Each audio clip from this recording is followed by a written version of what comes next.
Yes, it's time for another meeting of the Medfield College Film Society, and all your favorites are here. Like our old friend, Andy Brown. Hello, Jeff Crawford.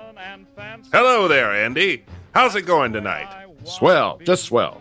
It's a wonderful occasion. And of course, over here we have Mr. Michael Crawford. Michael, how are you tonight? It's the bee's knees over here.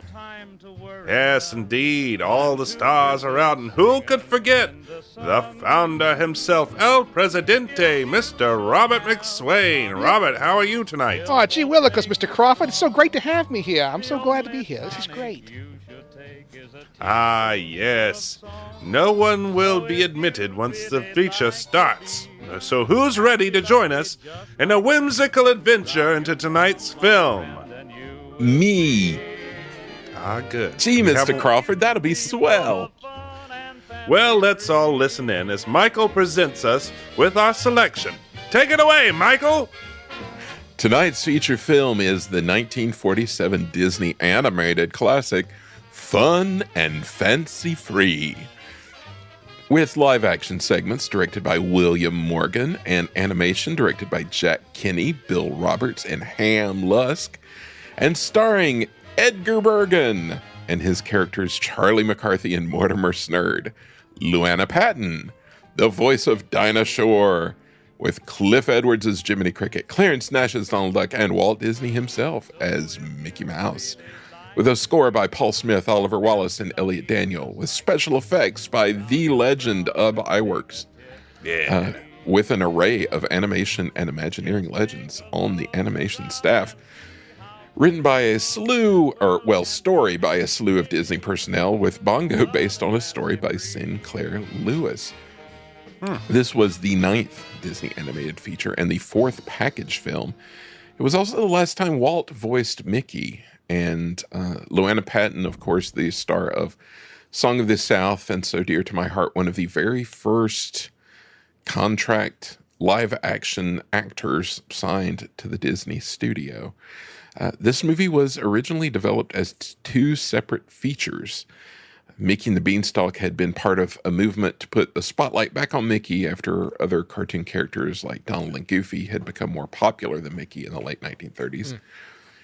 It was supposed to be a film called The Legend of Happy Valley, but it had actually been put into production but was shelved when World War II and the Disney studio animators strike both broke out in 1941. Bongo was also under development. It was shelved later that year because of the studio turning most of its resources towards the war effort and shifting away from narrative films to the package film style.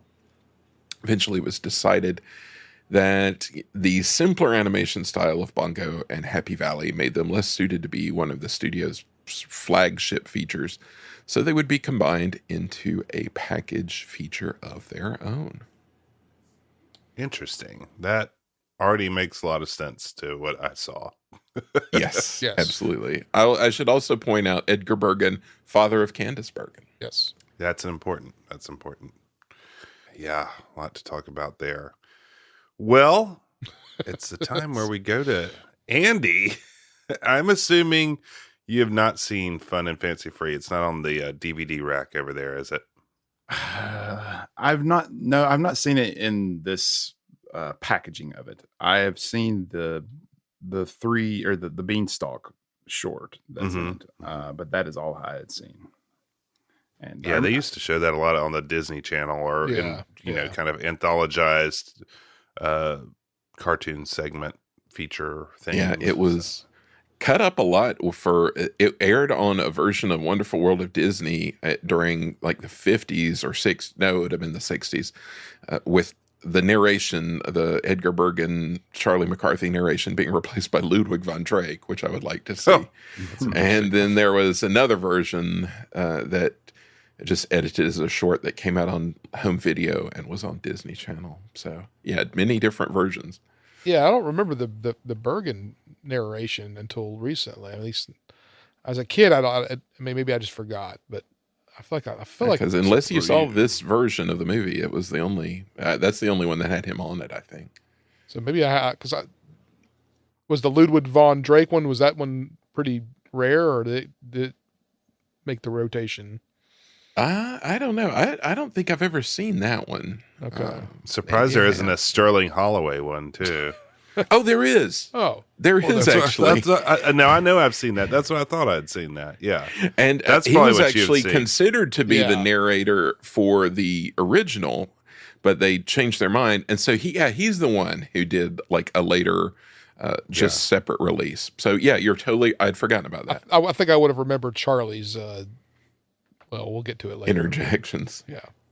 Yeah, alcoholism it's a jokes. little odd. Andy, what'd you think? I mean, it's animation. I enjoy the animation. I enjoyed that part from the artistic point of view. Some of the story stuff, especially when we talk to Bongo, that kind of got a little slow. The creepy dolls freaked me out. We'll talk about that. The Beanstalk is fine. I think I understand why we see it more often because I think it's more of a complete piece. Yeah. So yeah. Is there any reason why they didn't make it a full length feature, the Beanstalk, or? I think it was probably just budget at the time, Oh, okay. and they probably didn't think they could suitably flesh it out to be a single picture. We should also mention, as we did during Three Caballeros, I mean, it's unbelievable to see the people involved in the credits. You read the credits, it's just like everybody who would do animation later, and then all the people who would go to Imagineering. It's just like the Disney organization. At this time, they were all together in feature animation. It's wild. Yeah, it's pretty wild. Even down to the lower level roles are all sort of legendary figures. Yeah. Well, boys, I believe it's that time. Let's climb the beanstalk and let's find out that it's truly fun to be fancy free. Let's go into the world of fun and fancy free.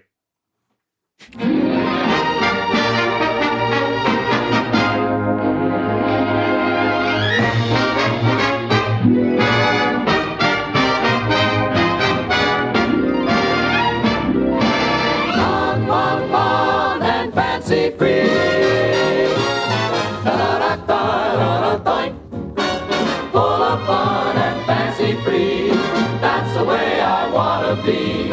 I don't let my troubles trouble me. Da-da-da-da-da-da.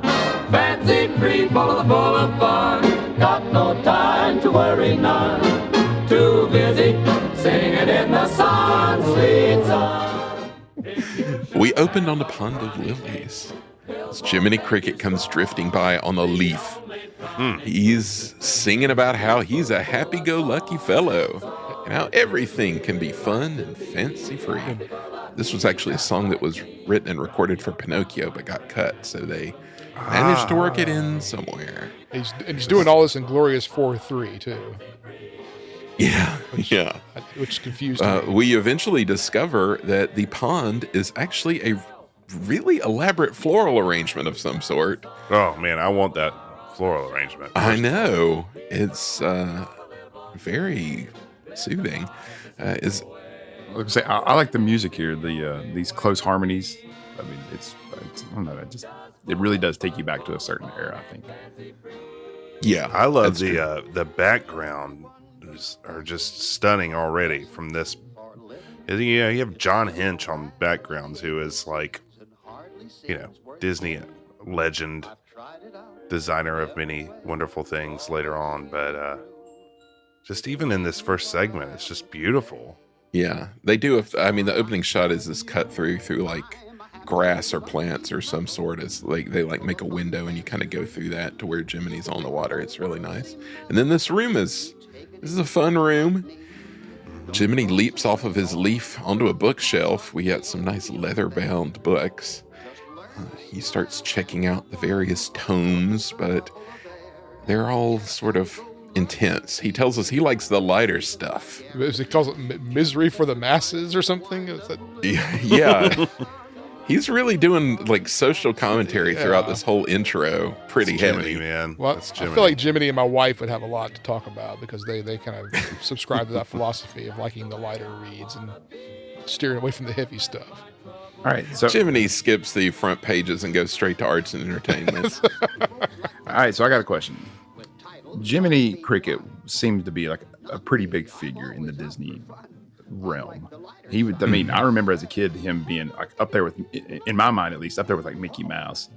But you don't see much of Jiminy anymore. Is there a reason for that? That's a really good question, and I don't know. Aside from He hosts the People- some of the fireworks. yeah, that's true. He's still- Yeah, he's that's still true. around. Like, Yeah. I mean, they get gun shy about like, oh, that's an old thing, and people don't like old things. But yeah, I feel like when we were kids, he was all over the place. exactly. Yeah. Yeah. Host. It's a good question. A good question. As he's flitting around this room, he stops to give a monologue to a fish, which is chilling out in a fishbowl. He just says that people worry too much. Everyone worries too much. They just worry so much. There's a newspaper there he stops to flip through, can we talk about containing headlines like "Human race going crazy," savant claims, Yes. which I enjoy. These headlines are insane. I like the one that The headlines are nuts. says oceans will gobble Earth, scientists forecast. I'm like, even back then they knew.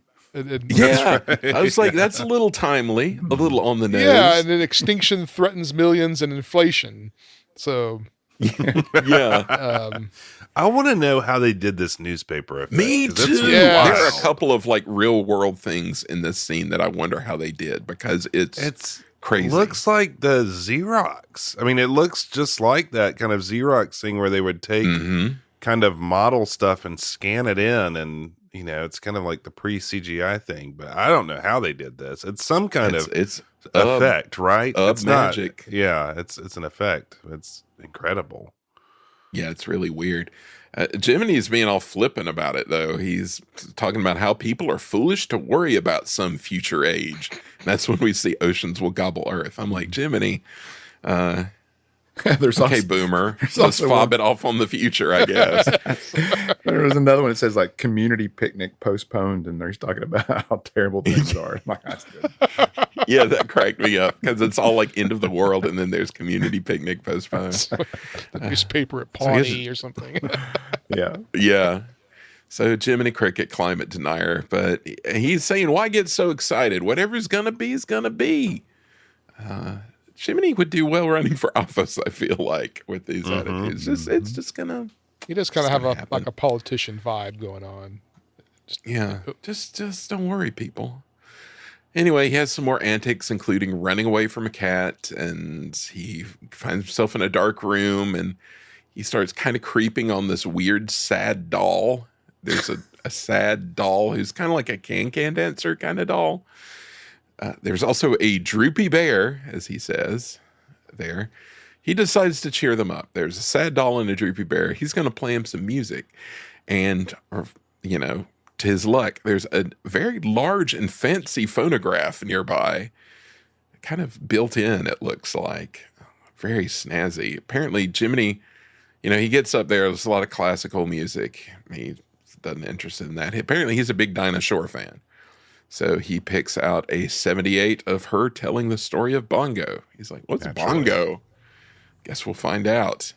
And he rolls it onto the record player in another shot that I don't know how they did. That's another thing. It just made me wonder, it was like, did they have the cell and photograph the cell like moving in the way it would, like rotated it and filmed it? Maybe that's how they did it. I don't know. Yeah, I don't know. It's something like that. And then like with the newspaper, maybe they like picked, I mean, how would they do that? I don't know. Ub is the man. That's all I gotta say. yeah. So it rolls onto the record player and we cut to Dinah. Take it away, Dinah.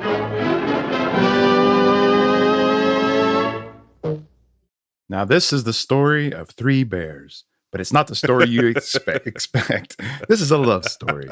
It's about a little girl bear and a big burly brown brawny bear that wanted very much to be her boyfriend. But mostly, this is a story about Bongo. He was a circus bear. He was born in Russia. He was born in the circus. Grew up in the circus. In fact, Bongo was the star of the circus. Why, he could juggle and dance while on a trapeze, walk a tightrope with the greatest of ease. In jujitsu, which made me laugh, he was beyond compare. He once threw a bull at the county fair. Super at wrestling and lifting weights, he outboxed the champs of 17 states. Yes, folks, this is the story of the bear that just wanted to be free and to be a bear. He was tired of being a puppet for the joy of man. Why, if he could, he would have torn his trainer from limb to limb. Oh, wait, hang on a second. That doesn't sound right. Wait. Now, anyways, I'll continue on. No, Bongo was very well trained bear who rides a unicycle and lives to make others happy. People come from all around to see him, and they sit with mouths wide open as they watch his ascent and daringly climb to the top of the circus tent. Once up on the high wire, Bongo rides his unicycle while standing on his head, and he juggles some fruit, and there was a fork and a lamp and an iron, a fish in a fish bowl with water, and a hatchet and a stack of dishes and a butter knife. Then at the blow of the whistle, he somehow gets it all into his hat, and then for the grand climax, he dives 300 feet and lands in a wet sponge which makes no sense. But boy, I do love the sound when it hits that sponge. Classic. The Foley stuff of this is really, It's really good. It's Yeah. There's so many Really good. takes cut drops. It's a high watermark. Yeah. So naturally, the crowd goes wild, and Bongo takes his bow and retreats behind the curtain. And once out of the eye of the onlookers, he is immediately clasped and chained by his neck, and his face just drops in sadness. That was bleak, man. yeah. Super bleak. Yeah. Now this I Old recognize. school This is- bleakness. yeah. You recognize that? I recognize this. This looks familiar to me. Well, what? This is like straight out of Dumbo. Yeah. Yeah, this is like bummer vibes right out of Dumbo. Very depressing right off the bat. It did. And I had that Tense, little Russian man. slip, but immediately it reminded me of you see these videos now of bears in Russia doing these kinds of things. And so I was like, oh yeah. I think Bongo's Russian. But so poor Bongo. And then Bongo is led to his cage by the chain. And naturally you'd think he'd be handled with kid gloves, treated like a king and pampered like a baby. But no, he was tossed around like an old shoe. Bongo the bear in the gilded cage. So then the circus is packing up and leaving town, and boy, those circus folk sure know how to tear down and get out of town quick because the tent just gets sucked up into the train like a blink when I look. I love the sucking in and sort of explosion of the tent Yes. effect. Yeah, it's really well done. And they head off to the next town as the train heads down the track, and while looking through the bars of his train car, Bongo's mind would wander to an imaginary life far removed from the circus. He would hear bongo, bongo, bongo, and then music would start coming in. And Bongo dreams of walking through the forest, but is quickly brought back to reality at the blow of the train whistle. Bongo is hearing the call of the wild. A half-forgotten instinct is calling out to him. For you see, Bongo was a dreamer, and quite literally, too. As he falls asleep on his bed, he dreams of sleeping on a limb in a high tree. But that, too, is short-lived as the circus arrives at another town. And as fast as they packed up and left the previous town, like Michael said, this time they set up the big top and prepare for a new run of shows, and everything just comes pouring out of the train again. And then just basically a reverse shot of what we just saw them packing up. And then this line here, it reminded me of Jeff. He was like, "Hey, Bongo, get going. You're on."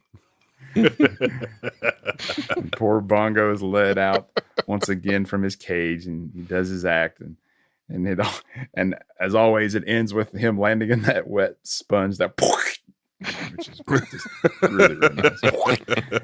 And the train animation is really beautiful too. I think it's just a really neat style. I thought that was cool. At this point, the animation is really blowing my mind. That would kind of lessen as the movie goes on. But Mm-hmm. the beginning of this and the beginning of the movie is just really beautiful. And you just wonder what Disney could have done if it wasn't for World War II. They were just operating at a very high level when they had the budget to do it. Mm-hmm. Later in his cage, as the train heads to the next town, Bongo hears the call of the wild again. Psst, hey, Bongo. And he sees like another version of himself that's kind of floating out along the horizon. And he sees the great wooded expanse out his window. And Bongo could not resist it any longer. He begins shaking the cage door out of desperation. And the lock pops off and Bongo escapes off the train, riding his unicycle down into the wilderness. And at last he was free. He takes in the sights and smells of his newfound freedom. And oh boy, thought Bongo, this is living. He even tried to growl. And unfortunately, that's something Bongo needs to work on because he lets out kind of a little wimpy squeak. So they're totally like doing the Pluto gags here with Bongo, like prancing around and sniffing and sneezing. And just, yeah, I've just remember several shorts with Pluto in it where he does almost like pixel for pixel or frame for frame, the same kind of antics. I mean, I know they reused animation, right? So I could see them doing that, wouldn't they? Just kind of have your wireframe maybe moving around. I don't know, just water. Anyway, seeing woodland creatures playing in a tree, Bongo thinks that he needs to climb that tree, but can't seem to figure out how. The chipmunks, squirrels, raccoons, and birds all get a good laugh as they watch Bongo attempt to climb the tree over and over to no avail. Bongo doesn't seem to mind, though. He doesn't need to climb that tree. He'll just enjoy laying in the meadow of flowers, just lazy and loafing and fancy free, which, by the way, I think is going to be the name of my autobiography. We get a song about laying around the lazy countryside and taking it all in as free as bees and flowers. This is a real moment of Zen song. Yeah. Yeah. And it made me sad, though, because I guess being where I live, I'm close to the Great Smoky Mountain National Park, and there's seeing how the wild here has changed in my lifetime, seeing how the people have come in and have changed things, and places that used to be so remote and that you'd never see anyone. There's just people. There's people there, and it's just like, wow. Mm-hmm. And so it did make me kind of get a little sad, melancholy. But I'm not going to bring you guys down with that old stuff, so let's keep going.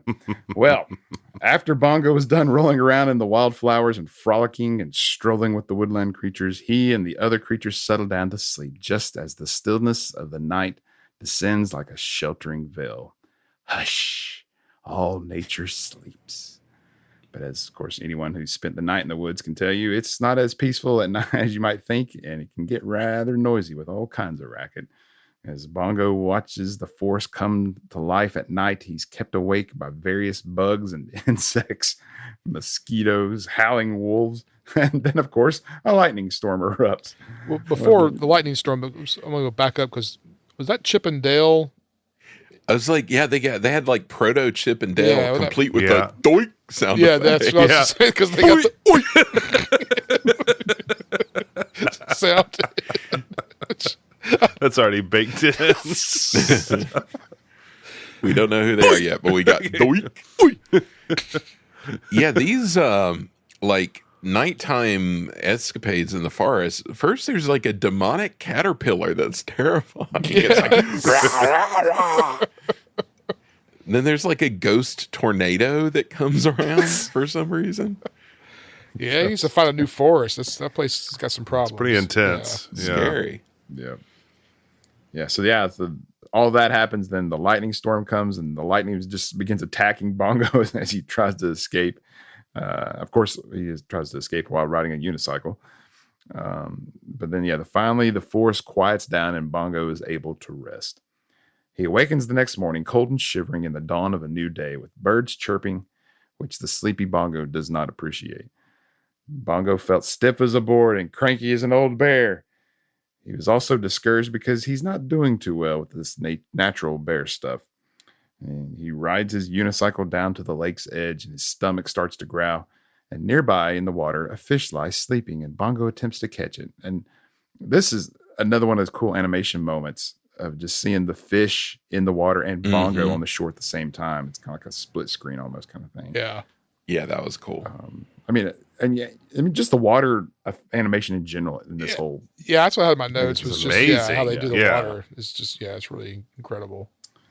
Because then now he tries to catch the fish and he falls in the water and he goes through a waterfall and he hears this giggle of a girl bear and he kind of puts he takes the waterfall and kind of parts it like it's as if it's a curtain of some sort. And the animation That was a funny gag. yeah, that was pretty neat. And Bongo sees this girl and he just thinks that it's just too good to be true. And the girl bear is flirty and giving Bongo the come hither eyes, and Bongo doesn't waste any time and heads across the water to see her, and he even kind of sinks underwater at one point. And when he runs into land, we get a nice boom sound. That's another great Foley moment. He's a thirsty bear. Well, she starts to play hard to get and leads Bongo on a romantic pursuit through the woods until they finally bump into each other. And then it's time for another song about love, and the little flying Cupid bears on pink clouds put rose-colored heart-shaped glasses over Bongo's eyes as he just can't believe that this is just all too good to be true. And as the song plays, Bongo and the girl bear fall more in love with the help of these little Cupid bears. And there's just lots of pink and red and hearts and pink clouds and all that kind of stuff. Yeah, I was surprised Tokyo Disneyland doesn't have an entire land dedicated to this dream sequence. They do show up in the parks. Bongo and the ladies show up in the parks. They do. For sure. Amazingly. Do they really? Where? And In like Tokyo. parades and stuff, Yeah. and in Tokyo too. Yeah, but even in the Magic Kingdom, sometimes they'll be in parades. I guess I do oddly. remember that vaguely, but They were in the 15-year parade. I just watched that the other day. So when the song finishes, the two love bears are laying in the middle of the forest, strangely surrounded by a circle of other bears kind of standing around watching them. And they gently close in on them. And suddenly the ground shakes and all the bears scatter. Because out of his lair came the third bear with murder in his eye. And This is starting to lose me here. yeah. Like what's Yeah. what's happening here? Why are we spending this long on this? And this large bear just splits a tree in two, long ways, just drooling and on the prowl. He has a very was the- strong jawline, this bear. Yes. Yeah. Well, yeah. yes, because he was the roughest, toughest, meanest bear. Lumpjaw by name. That's right. A villain for fair. Oh, Lumpjaw. That'd be a name for a dog. That's what I was going to say. Come here, The name of Lumpjaw. dog Lumpjaw. It'd have to be like a bulldog or something, though. I'm trying to resist not doing the Elizabeth voice right there. I got your dog, Lumpjaw. I got your dog, Lumpjaw. He's come down with a case of Lovejaw. You gotta shoot him. That's right. You shit my dog. He's got Lumpjaw. Here we go. Yes. Lumpjaw sees the happy couple and is jealous, and he picks Bongo up and lets him know that he's the alpha in these parts. And Bongo tries to explain who he is. He shows him some circus posters and news clippings of his famous I notoriety. love that him using his press clippings was pretty funny. Be like, no, see, Look. I'm a big deal. Clearly, Lumpjaw can't read. Lumpjaw doesn't care, and he just punches Bongo, sending him rolling across the ground and into a tree. And that's not all. He throws him around even more until the girl bear stops him. And she makes her declaration of love for Bongo by slapping him in the face. Bongo doesn't know what to make of this. First, he's getting smacked around by Lumpjaw, and now his special lady bear friend is doing the same to him. So what gives? And all the bears sit around and watch, making this sounds like grunts and growls. And as another thing, I was like, I think Jeff's enjoying this part, the growling part. Maybe I'm wrong. I don't know. It's good. I was very confused at this point, but yeah, Jimmy of McDonald course. with his soup can. I'm never not gonna enjoy it. This is very high level. The bears are pretty. The bears are funny. Like any animated bear is usually pretty funny, but these guys are pretty great. Yeah, I was enjoying their antics. Yeah. I think I've come scurrying up and out of the trees yet. or is this comes that come Not later? yet. That's Okay. later. Yeah. So yeah, the girl bear slaps Bongo again, and again he's confused. And she goes to slap him one more time, and he ducks, sending her spinning, and she ends up slapping Lumpjaw across the snout. And oh no, Lumpjaw knows what a slap like that from her could mean. It can only mean one thing: love. And hearts shoot from his eyes. Realizing her mistake, the girl bear just doesn't know what to do. Poor Bongo is heartbroken now because he thinks she doesn't love him anymore and would rather have Lumpjaw. He knows it was all too good to be true, and he sadly leaves on his trusty unicycle once more. He'd never find out that when bears are in love, they always say it with a slap. But then, he hears a whoop that sounds like it sounded like Goofy's whoop. Is that whoop? I can't do it. You know the one I'm talking about. Goofy holler, yeah. The Goofy holler. Is that what it's called? Yeah, that's pretty good. And he goes to see what it is, and instead of it's the bears all coming together for a song and dance about how bears slap when they're in love. Because now I'm back in. I'm back in here. Yeah. every deer and every dove has a way of making love, but a bear likes to say it with a slap. I was like, So good. That's good. So good. And just the animation of the kind of like, Yeah. because the men the man bears kind of like, I think like even back then they knew that this could probably be weird. So it's only the lady bears that really slap hard. Like the male bears kind of lay off and just give these sort of kind of claps on the chin. And there's like a cloud of dust that comes off. It's good. Yeah, the bears have a square dance and again, still singing about slapping each other when they're in love. And watching all this, Bongo realizes that Lulabelle, who's the girl bear's name, she slapped him, which means that she was trying to show him that she loved him. But meanwhile, Lulabear is trying to get away from Lumpjaw. And right when the two find each other, Lumpjaw also finds them and gives Bongo a not-so-love slap. But this time, Bongo fights back, giving Lumpjaw a few good licks himself. The two continue to fight and end up falling over a cliff into the river below. And they cling to a tree trunk, also floating down the river, as they approach a high waterfall. And the two go over the falls as Lulabelle and the other bears watch in horror. But luckily, Bongo's hat gets caught on a tree limb that's in the falls, and Lumpjaw floats on down the river. And the bears rescue him and bring him back to his lovely little bear. Bongo walks right up to her, and then they exchange slaps. And then the two love birds or bears climb 2 trees, and they Eskimo kiss after reaching the top, making a sweet heart shape from the bent tree trunks. And that, gentlemen, is the story of Bongo the bear. When a bird loves a bird, he can glitter. When a puppy falls in love, he can yap. Every pigeon likes to coo when he says, I love you, but a bear likes to say it with a slap. When a whippoorwill's in love, he can whipper all the horses neck and all the turtle step. Every deer and every dove has a way of making love, but a bear likes to say it with a slap. You can ask any bear, oh, there's nothing to compare with a love that's strong or weak. So if you're ready for romance and you ever get the chance, I'll grab your girl. give her your teeth. So when love comes along, don't be silly. Never ever waste your time like a sap. Let the others hug and kiss, but the bare facts are this, that a bear likes to say it with a slap, slap, slap. Give me a long slap. Well, with that being done, we're back in the house with Jiminy, and he switches off the record. Turns out the sad doll and the droopy bear are kind of making out now, so they're happy. What? And his job is done.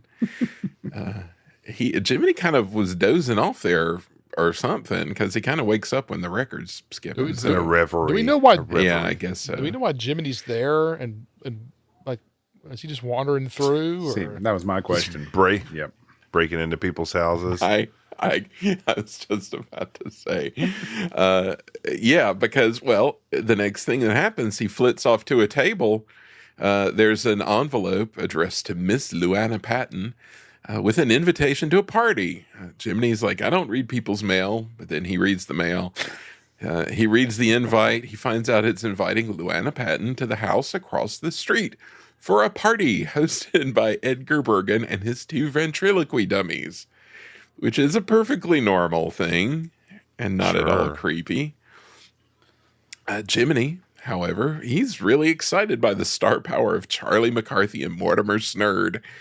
So he opens a window and heads out across the street. Also, yes, this is implying that Jiminy all along was just breaking and entering in Luana Patton's house for some reason. Well, that's what he does on Pinocchio. I mean, that's true. It's true to form. But he was like a hobo then. I mean, this is That's like true. fancy That's Hollywood true. Jiminy. But can we talk about Mortimer Snurd's signature? It's appropriate, considering Mortimer Snurd, which I can't believe was a thing. But anyway, And continue. like a prominent thing as well. I know. Also, I mean, I can't say I think about this a lot, but whenever the idea of Edgar Bergen and these puppets come up, the fact that they were radio stars. Now, when you're on radio, it doesn't matter if you're being a ventriloquist or not. So the impressive factor of that is removed, whatever that is. Right. You know? Okay, so So it's just the jokes of their characters, which I would say is not the strong point of the act. No. No. I didn't know they were radio stars. So can you give me like a history of them? I mean, I really have no idea who these guys were. Yeah, well, like I said, it's Candace Bergen's dad, and he was like a big Murphy Brown, I assume right? vaudeville Yeah, Is that Candace Bergen? first. Yeah. Okay. Yeah. Big, I assume vaudeville, but then like movies and radio. And I mean, these were his like 2 most prominent characters, Charlie McCarthy and Mortimer Snurd. Okay. And again, just the radio thing baffles me because like the whole bit of the act of being a ventriloquist is Being a I mean, radio anybody could ventriloquist do, is like- not real. yeah, that there's no Well, when you watch Yeah. his mouth, you kind of understand. You're like, okay. Yeah, he's not great at it. Yeah. Right. Very good. yeah. I mean, yeah. Well, it's weird because in this movie, they have the puppets mostly separate from him. And so either somebody's, they couldn't be animatronic, not at this point, but so somebody's like hiding behind the couch making the move. So, but he still does it's clear that they're dubbing in after the fact whatever the puppets are saying. Mhm. He's not doing it live, I'm sure. But he still does the mouth thing with the It's like, why? Just go all the way and dub it in later. Yeah. Because you're not doing ventriloquism. It's so weird. I've been funny if he had a big mustache on or something. I've been fake mustache. Exactly. Wait, so is it like Christmas Eve or New Year's Eve? They got the little party hats on. They've got party yet. I don't think it is though, because it They're just having is, cake. it's just a I party. guess it's a party, like a. Just a party. I thought it was- party. I thought it was party with a Luana's. grown man, his 2 puppets, and the 9-year-old girl from across the street. I want to start doing those kind of hats for the holidays. Though Go for it. I feel like There you that's- go. It looks like a Yeah. pencil case bag that he just stuck on his head upside down. Yeah. Yeah, because Luana's got on like a traditional, what we think of as a party hat, but he's got, looks like a lady's handbag, like A purse. upside Yeah, down on just top of like a his head or purse. something. Flipped it upside down. Yeah. It's like his lodge, his lodge hat or something. But yeah, they've got like cake and like drinks out, like party drinks and like, I don't know, like glasses with cherries in them and everything, all sorts of stuff. It's all very strange. Jiminy goes across the street and he hops in the window, and Bergen and the dummies are hanging out with Luana Patton. Which I mean, that was really cool too. That shot, it was like an animated outside. yeah, And then Yeah, the that's- window inside was a live action. That was pretty cool. I didn't. Yeah, that one jumped. yeah. out I at like me. this little like cul-de-sac they're on, which is animated. It's like Hollywood Hills looking down on Hollywood below, and everything's Yeah. animated except the window of the house. So it's Oh man! And then when he looks out the window of the first house he's in, it's like a little multi-plane shot of that, which is really cool. Very, very cool stuff. Yeah.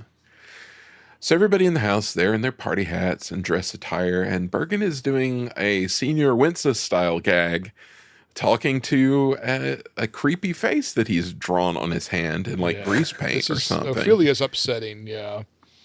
Yeah, the hand is a 28-year-old woman named Ophelia, and he's got like a napkin or handkerchief wrapped around her head like a shawl, and is doing the hello. I think I did that bit in like the second grade, and it was just as good. I think. Actually, I'm pretty positive I did that as good in the second grade.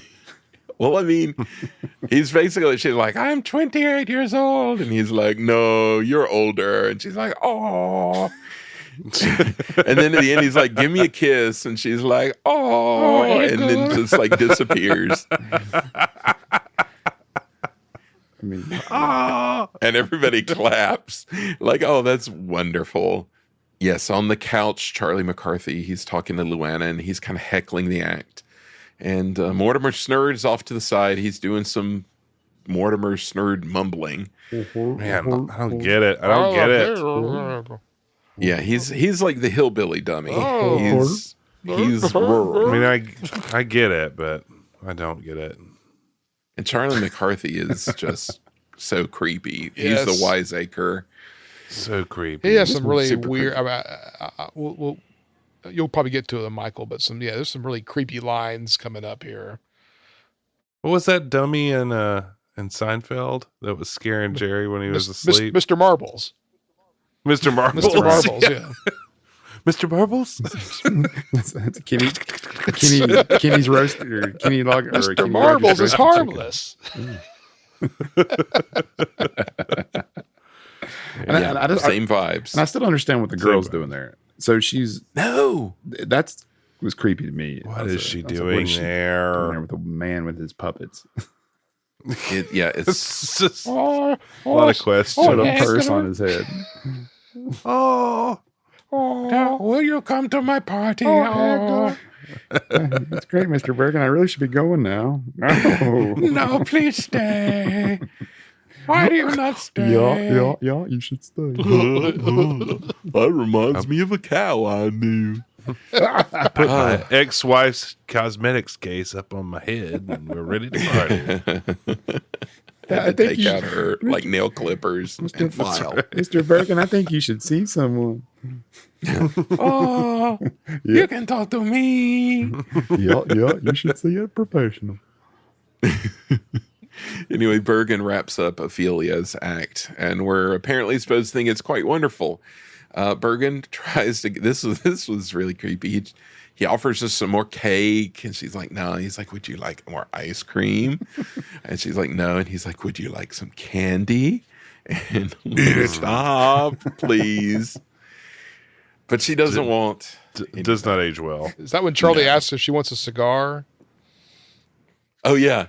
Yeah, Charlie's like, well, you want a cigar? And everybody's like, ha, ha, ha, ha, ha. Don't mind if I do. Yeah, and they ask Mortimer. He's like, no, I don't smoke. Charlie McCarthy also suggests they all go down to the city dump and watch him slug rats. Yes, that's the quote I was waiting on. Nice. It's just so weird. What do we do? Why don't you come down to the city dump and watch me slug rats? I don't know how that is your like first go-to option for the joke, but all right. Bergen suggests that he tell Luana a story, and she's game. Charlie McCarthy protests repeatedly, but Bergen starts telling him about Happy Valley. They do some bits of business trying to get Mortimer to imagine it, but it doesn't work because his imagination is non-functional. But Luana was also hilarious. He had these little thought bubbles that were kind of like drippy animation. Yeah, and it's like slowly trying to expand like a balloon getting blown up, and then just pretty clever. Yeah. Luana comes to rescue. She imagines Happy Valley. Her thought bubble opens right up, and the story begins. I what a happy day. What a sunny sky kind of makes you sigh in a happy way. What a very merry day, all the world is gay. When your cares are light and your heart takes flight and you're swept away. The air is sweet with clover, the clouds are turning over. Oh yes, they're turning over just to show their silver lining. My, what a happy day. Never knew such bliss, never read of this in a book or play. What a lovely day. What a great big gorgeous sumptuous thumping bumptious humgalumptious simply scrumptious. My, what a happy day. Luana manages to imagine a valley with streams and rolling hills, winding roads, plush fields, and we are treated to an animated rendering. Bergen continues the story as Mortimer interjects one-liners along with Charlie. Or I guess that's Charlie would be interjecting one-liners, sorry. On a hill sits a red barn. No, wait, it's a castle with a magic singing harp voiced by the talented Anita Gordon. That's a catchy song. Yeah, it is. What a lovely day. I think I sing that in the morning, just annoying my kids. And you'll recognize that song from our teaser, and it is a catchy number there. The singing of the harp cast a spell of joy and prosperity over the valley, but as Mr. Bergen continues, it was too good to last. For one day, they built a schoolhouse. Did you hear that? I said they built a schoolhouse. Tough Tough crowd here. Suddenly a dark shadow crept over the valley, and the harp was gone, leaving nothing but misery, misery, misery. Just like the 8th grade. Yeah, what's up with that line? That didn't make any sense. I wrote that down. It's like, I enjoyed the 8th grade. Yeah, 8th grade was a good year for me. Everything dried up. We push on into a small cottage with a cow that doesn't give milk. Inside, the grim picture of Mickey, Donald, and Goofy sharing a crust of bread and a single bean, trying to survive. Poor... Bean slicing was an iconic moment as a child for some reason. And the bread. It's I mean, the bread. yeah, it's weird because it stuck in my memory too. Like I just have vivid memories of them trying to slice this bean. Yeah. I think, I don't know. I might be in the minority here, but I think it's weird.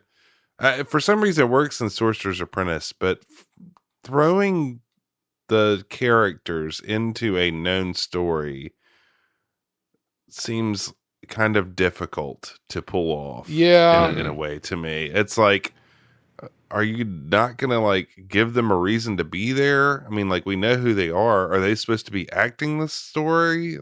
I don't know. I don't question in Sorcerer's Apprentice. It's pretty easy, but Prince and the Pauper later on, they would do that. It's what's happening here? Yeah. I mean, it's like they're actors just in a movie. Yeah. Right. Yeah. Movie stars. Poor, miserable creatures. But Donald does not give up until he does and begins eating the flatware. It's one of the great Donald freakouts. It is really yeah. I said, thank heavens for Donald, because everything's just kind of flatline so far in the movie for a while, and Donald brings life to the proceedings with this freakout. His demented face is so great. Super detailed human hands when he's losing it. He's got these really clenchy human hands. I didn't notice that. It's really weird. Really weird. Andy, how you feeling about Donald's freak out? You're not a big Donald guy. Yeah, I was like, nah, typical Donald. Mickey and Goofy calm the stricken Donald, who eyes a hatchet. The poor, demented Donald, as that's Bergen's words, not mine, attempts to slaughter the cow. Again, Mickey and Goofy. Yeah, his eyeballing that hatchet is good times, because it's real serial killer face. Yes. Again, Mickey and Goofy intervene just in time, leaving Donald nothing but a cow tail to chomp down on. Back at the party, Bergen is reenacting the scene with one of his dummies, Charlie, in an odd and bizarre way. He's got like Charlie bent over and he's strangling him or something. Yeah, that didn't make any sense. I was like, what's happening now? Agreed. Yeah, that was a little jarring. It's like you want to start yelling at the screen, like in a movie theater, like "Get out of there!" Like in a horror movie with a little girl. Like, just get out! This is Time to leave. to When the man starts choking his dummy, Yeah. it's time to run. Girl, Yes. you are about to die. Luana states in her southern drawl, that cow's their best friend. Whether they kill the cow or not is discussed for longer than it needs to be. And Yes. Oh my gosh, this goes on so Yes. long. Mortimer is against killing the cow. Charlie's all for it. Thinks they ought to chop it Yeah. up. Luana finally suggests they sell the cow, to which Bergen says, and that's just what they did. And we're back in the animation. Mickey goes to town to sell the cow for food, and Donald and Goofy are waiting for all the glorious food that he will bring back. Goofy breaks into a parody of Funiculi Funicula with a food theme. Mickey arrives with his magic beans. Donald loses it again, and rightly so, knocking the beans out of Mickey's hands and into the cracks in the floor. It was interesting to me that they picked Mickey as the one to get the magic beans. That feels like that would have been instead it should have been a Goofy. Goofy thing. Yeah. I agree. Yeah. Yeah. And Mickey's like, look, I got some magic beans. And Don's like, magic beans? Are you friggin' nuts? Like strangles him. It's pretty reasonable. Yeah. But it's weird that they picked Mickey. And that scene was like omitted for clarity, I suppose. It was, strange. And I got to say, not to, he's the originator, but I was taken out of it by Walt's Mickey voice at this point. And he got really self-conscious about it and retired himself. But Too it's many definitely Siggies. at the end. Yeah. It's like a little husky Mickey voice at this point. Got us these magic beans. Why does Mickey have this hacking cough, Dad? That night, in the light of the full moon, the beans sprout in what begins a fun animation with a nice orchestral number flowing through. The vines spread around the house, finally engulfing the dwelling and lifting it skyward all the way up, with our friends sleeping soundly, nearly escaping certain death through various acts of horticultural hijinks. The dust in the moonlight, I thought, was just a really neat effect in that animation. Yeah. I thought that was really cool. The beanstalk at times with the shadow and everything looked like CGI. Yeah, it was really just well. I really enjoyed this whole so sequence. good. Yeah. Like for me, the animation of the growing plant is like the most memorable thing from this short because it is so cool and totally looks like CGI. It's just imagining them doing this by hand is crazy. Yeah, it really is. Really well done. At dawn, they stand looking upon a giant castle. They make their way past some angry dragonflies that scrape them before a giant fish eats one, and the excitement is over.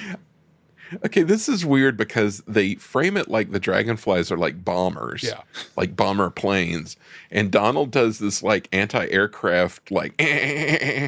It's like you're triggering like your World War II audience PTSD with this. That's exactly Like what I was thinking. in I was the like, wrong way.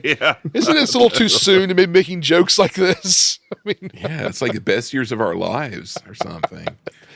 At the castle steps, they reach the door and climb under to discover a dining table full of food. They chow down on various foods like Swiss cheese, peas, and Goofy gives us a classic Goofy gag in pink Jell-O. Bouncing up and down. Oh, go ahead. I was gonna say, I find it funny that Goofy went to the peas first. You know, he didn't go to like the Jell-O first. He went to the peas straight away. Yeah, he ate the peas off of a knife, wasn't he? He was. Yeah. Living on the edge. They're more easy to handle. The animation of the gelatin is pretty mesmerizing, too. Yeah. The commotion alerts the harp, who informs them that there's a giant there if the large scale of the building wasn't, enough indication that a giant lived there. So back at the party, Bergen describes how big the giant is, and Jiminy Cricket decides to drink a cocktail. Yeah, special effects of him going ham on the food. Yeah, and which, beverage. I mean, I guess He's also laying down on a giant slice of chocolate cake earlier. Yeah. it just felt like an excuse to them to do the straw gag, like with an animation character drinking a live action. Totally. Yeah. Charlie the dummy is now sporting a pirate hat and pops up declaring Why? he's a giant, which that was a little jarring again. A pirate giant, I guess. Yeah, I don't know. Bergen scolds him and tells him to go sit in the corner, to which Charlie mutters, "Everything I do is wrong." Which That was weird. That was really weird. Everything I Very- do is wrong. Some real problems in old Bergen's brain here. They have a couple of jokes during all these live action scenes that seem to imply that like the puppets are supposed to be kids. Like all the Mortimer's like, school is dumb. And it's like, are they supposed to be kids or adults? Because But it's like, yeah, Mortimer's dressed like an adult. I mean, I guess you would argue. I don't know. So Lana asks why the giant stole the harp, with the explanation given because he's cruel and selfish and wanted her to sing him to sleep. It sounds like he's got insomnia to me, and I mean, is that cruel and selfish? But I mean, I don't know. Luana asks what the giant looked like, and Bergen does some impressive sort of shadow puppets. I mean, how much of this is him doing it, and how much is it animated? it's all animated. It's very weird why they're. It's strange. Jeff, you had a career as a shadow puppet that got cut short in 6th grade, as I recall, in social studies. Oh, this has got to be good. Tell us this story. I don't think it's very good. It's a dark moment for we were cutting up, and Jeff started doing shadow puppets. The teacher left the room, and Jeff did shadow puppets on the overhead projector. Nice. to the dismay of one of our classmates who ratted Jeff out completely when the teacher got back. Oh wow! Did they verbally do it, or did she write a letter? I think she wrote a letter. Like she took exposed notes. Everybody. Yeah, she took note about everybody. Which this teacher was very surly. Otherwise, like if a kid handed me a note that was like ratting out everybody, I'd be like, "You go to the office." Yeah. Like, what's wrong with you? Narc. What teacher was it? You didn't have you her. didn't have She her. Yeah, was. she came She after was you. there and gone before. Yeah. Yeah. Yeah, the Jeff bring. I mean, that really stuck with you for a long time. I think it still does, for that matter. I think that. It was a And that stain person on would my be on record, my man. I list for didn't get in life. trouble. Yeah, you were a good citizen. Plus, the person who ratted me out. I mean, come on. Yeah. Do you have to be that way all the time? Yes, for your whole life. Live a little. Making shadow puppets ruined what we were supposed to be doing. I mean, what were we even supposed to be I don't doing? think she Just left us sitting anything still? to do. Like, yeah, it was. Yeah, no, there was nothing to do. It's not like we were like throwing spitballs.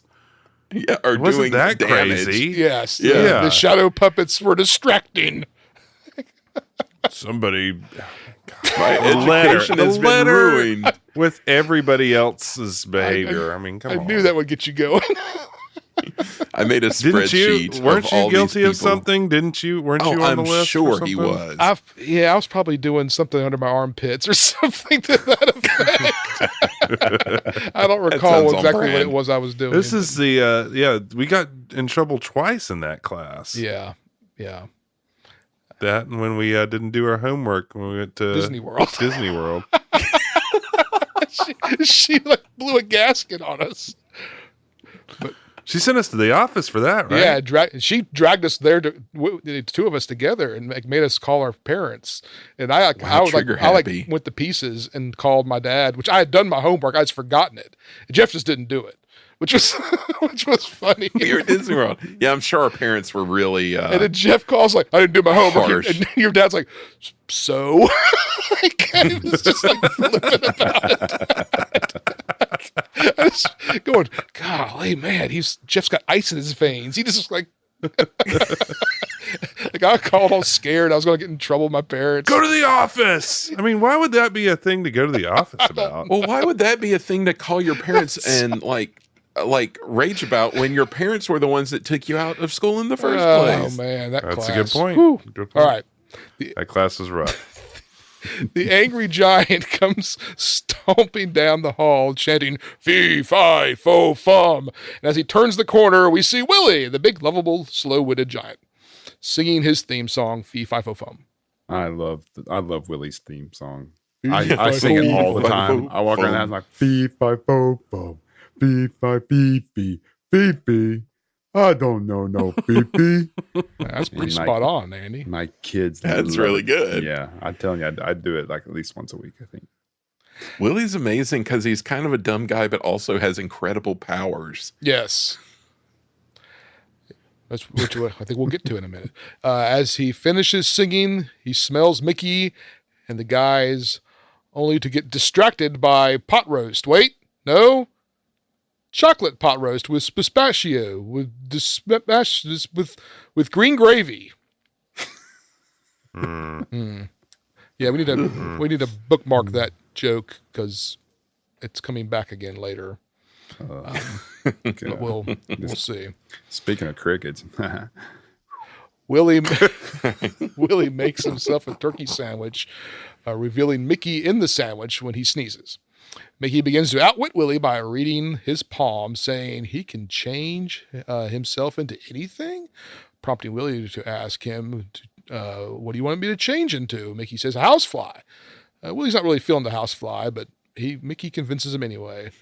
Willie's set on changing into a bunny and decides to change into a bunny anyway. And then the jig is up when he is a bunny and Mickey, Goofy, and Donald try to swat him with a housefly swatter, which just doesn't seem like that's your plan, but all right. Willie tosses them into a jewelry box, but Mickey slips out, leaving Goofy and Donald trapped. The harp begins to sing to put Willie to sleep. As she sings, she reveals where the key is to the jewelry box. In his right breast pocket, he has the key. Which is a line that always stuck in my head for this. Always, for some reason. Yes. Mickey sneaks up and pulls the key out of his vest pocket, where the key is hidden along with his snuff box. yeah, that made me laugh. Snuff. His snuff box labeled snuff. Always such an institution at this time in all these cartoons. Yes. The snuff. Yes. The snuff causes Mickey to sneeze again, but Mickey manages to sneak off again during a sneezing fit. As they escape with the harp, Mickey decides to tie the giant's shoes together, only to wake him. As he chases, Mickey distracts Willie, and Donald and Goofy escape with the harp. They race down the beanstalk, cutting it down, killing Willie. Back at the party, Mr. Bergen says everybody lives happily ever after. Everyone but Willie. But wait! The giant isn't real. He's just a figment of his imagination. Suddenly, the roof pops off, and Willie pops into the room looking for Mickey. Willie wanders off down Hollywood Boulevard, picking up the brown derby hat sign and wearing it as he strolls down the streets of L.A. This is a cool shot. Made me wish there was an animated movie set in like 1940s LA because it looked good. Yeah, that was kind of cool. The end. Well, good night, Willie. Don't slam the roof. You might wake Mr. Bergen.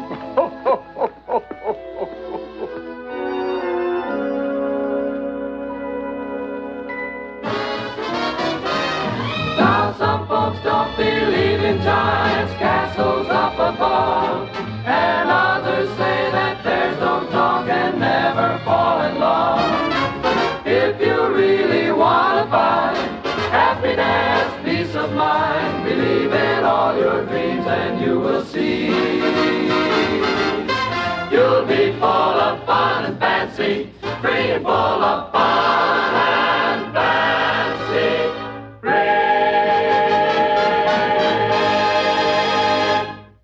whole figment of the whole trying to set up of He was a metaphysical phenomenon of your subconscious mind. There you a go. phantasmagoria of your mental faculties. yes.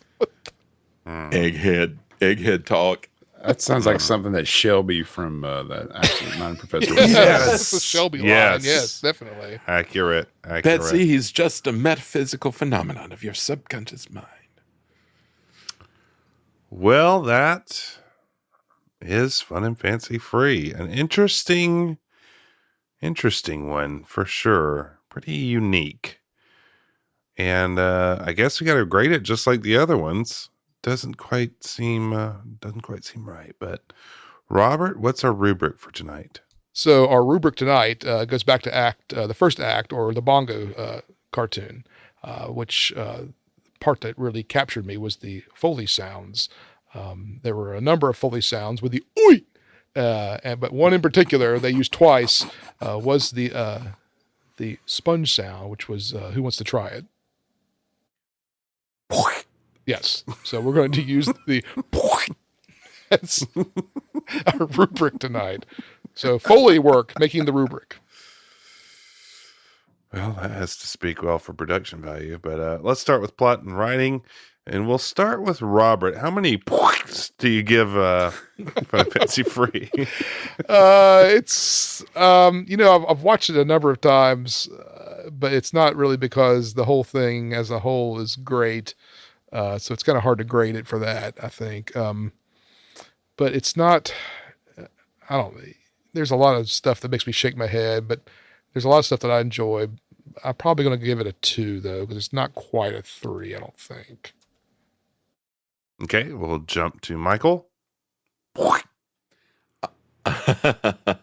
I'll also give it a 2 for this. I mean, it doesn't get bogged down too much, but at the same time, I mean, I don't like the package features when they tell a story because usually it's, I don't know, I feel something should either be a short or it should be a movie. Like, I like the package features when they do like musical numbers and stuff. Those work well. But yeah, it just felt too slight for me. And then the interstitial material was just strange. Yes. I agree. And for that reason, I'm going to give it a 1. Oh, because wow. I did not like it.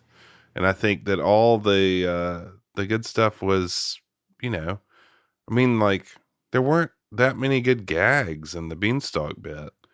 Yeah.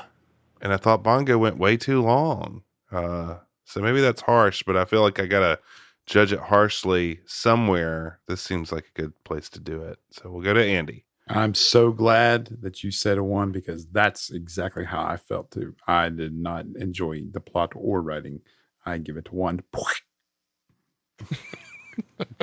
All right, we'll go back to you for casting and acting, Andy. How many points do you give that?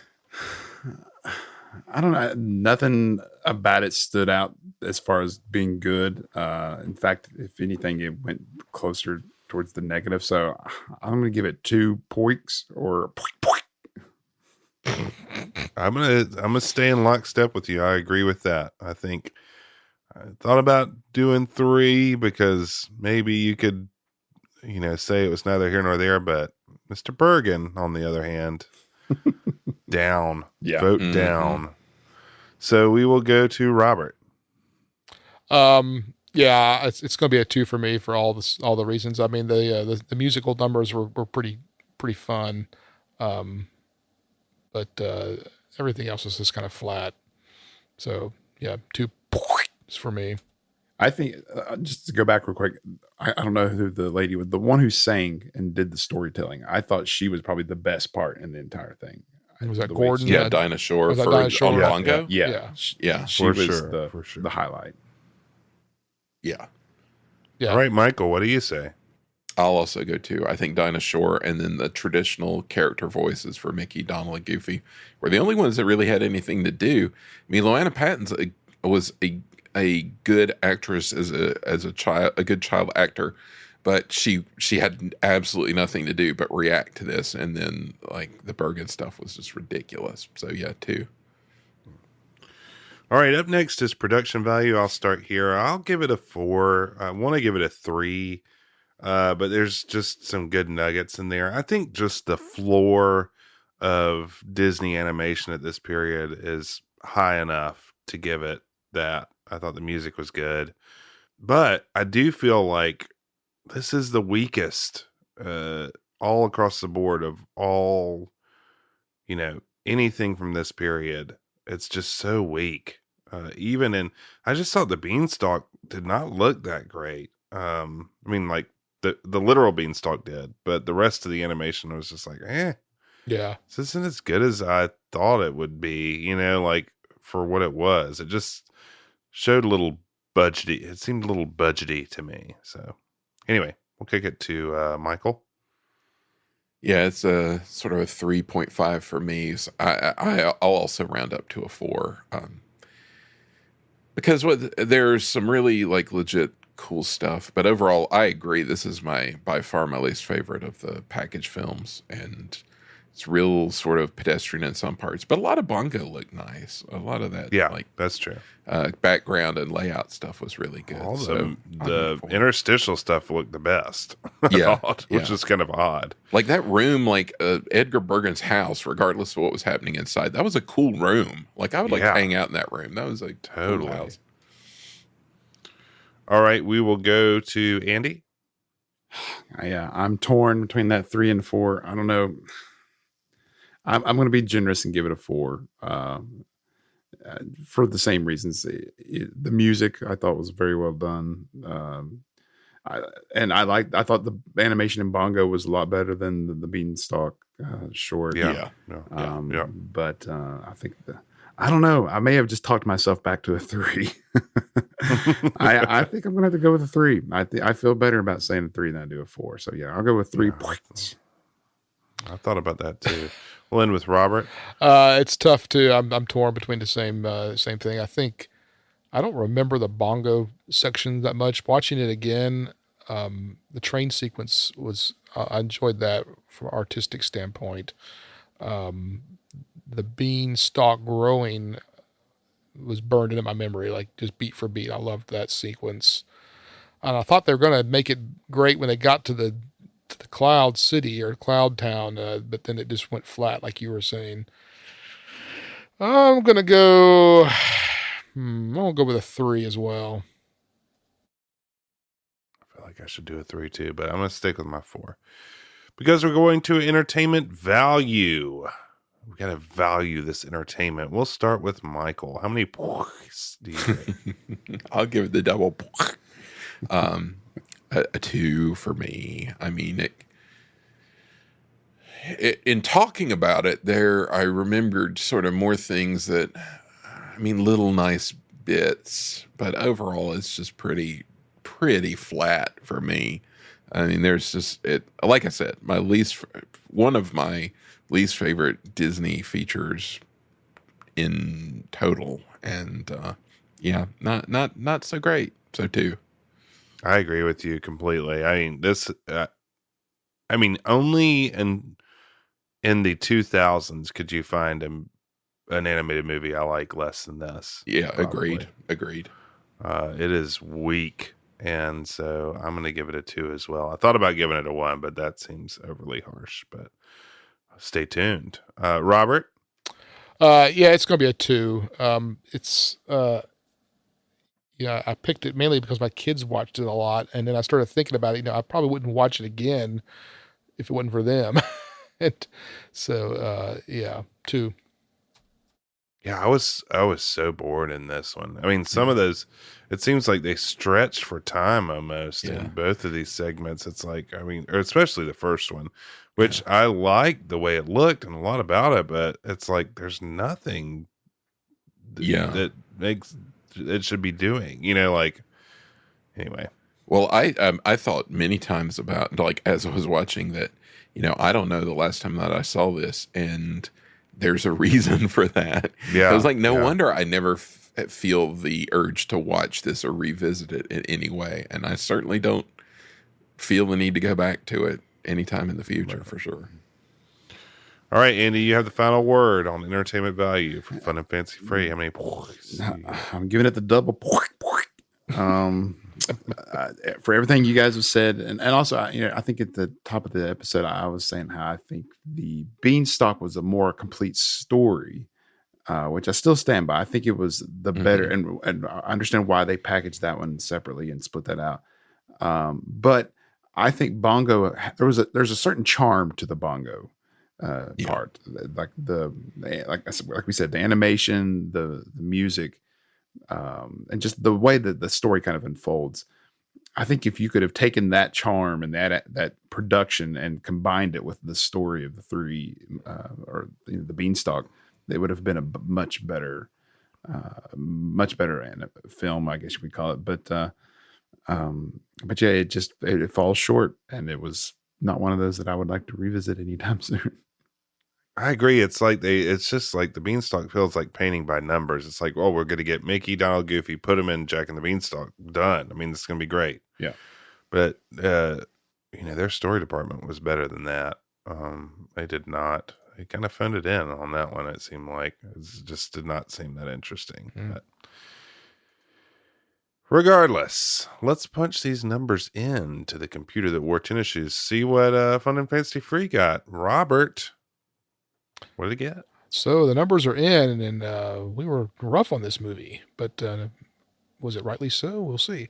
It came in at 2.25. So 2.25, which puts it at number 4 at the bottom. With fourth from the bottom. Nice. What's below it? Boatniks came in at 1.8, so a distant third. Number 2 of the worst is Herbie Goes Bananas, with whole broiled chickens. And then our champion, Gus, coming in with a 1.2. I don't know if we'll ever beat one. Gus will never be beat. Yeah. That feels good. I think I think a 2.25 fourth worst seems about right. What's above it? Herbie Goes to Monte Carlo and Our Pretty Girls. Three Caballeros. I'll put Three Caballeros way above that. In my opinion, that's our first rating with that one. When we revisited it, it jumped way back up to 3.38. But on our first attempt with Pretty Girls was 2.73. Well, that's what we had to say about it. Michael, what did Leonard Maltin have to say about this film? Leonard actually had quite a bit to say about this movie. He said it's a pleasant enough film, but hardly outstanding. He says that Bongo, quote, is an innocuous but unaccountably weak featurette. Its story could have been told in 5 minutes, so the additional footage used is comprised of aimless action and mood songs. Just like you said, Jeff, he says it's impossible to become involved with the characters of the story because they are so rambling and easygoing. Points out that at the time of the film's release and in subsequent reissues of Bongo, just as a separate short, Disney really did try to build up the character of Bongo, but it was always unsuccessful, so it didn't take. He thinks that the live-action segments are amusing, which I don't know, Leonard. He says most of the big laughs in Mickey and the Beanstalk come from Donald's doings, but he thinks even that Mickey and the Beanstalk is hardly a feature film caliber. Says the movie was Disney coasting. Oh, wow. So that agreed. Well, first of all, I got two things here. So first of all, he had all that to say about this movie, but he didn't touch the black hole, or was it? Yeah, right. Exactly. Okay. And how much of this was Walt kind of gearing up for Disneyland at this point? Was he kind of was his probably attention? Not yet, but he's probably got the blues, distracted. Disillusioned. Yeah. Yeah. He's like had the strike in World War II, I think. Got him So, yeah, really, spot. the World War II section was rough for him. I remember. More likely he was just gearing up for like Cinderella, Alice, Peter Pan. Okay. Yeah. Probably way more interested in that because those were coming up. Cinderella would have been 3 years after this, so he was probably much more interested in what was coming up. Okay.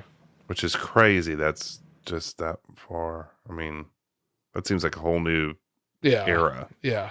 Yeah. Those are 3 years heavyweights, away. Yeah. All right, let's close the book on this movie because I want to.